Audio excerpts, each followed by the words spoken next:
As I've traveled around the world photographing the transformation Cure has brought to the families it has touched, I have to admit, I've gotten attached to some of these kids.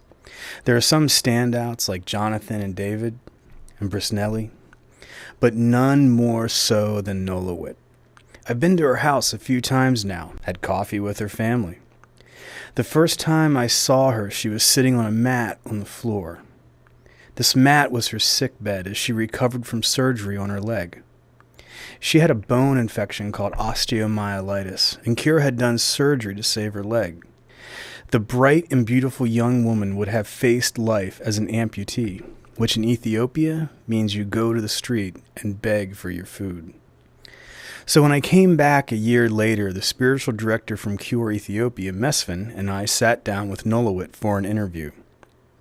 We set up and things started off well enough. I was surprised she knew a little English.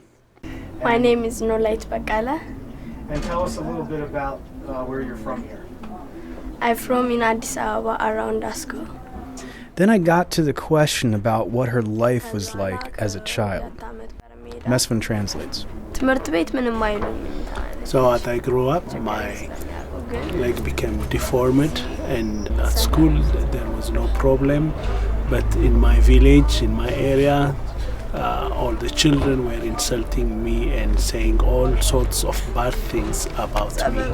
I used to tell my mom about all the insults, and my mother had to go from house to house telling that, please don't insult my girl.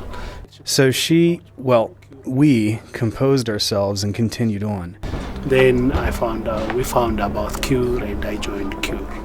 So I was very happy, and I was thinking about my bright future at that time, and I was thinking that I'm going to be like other children.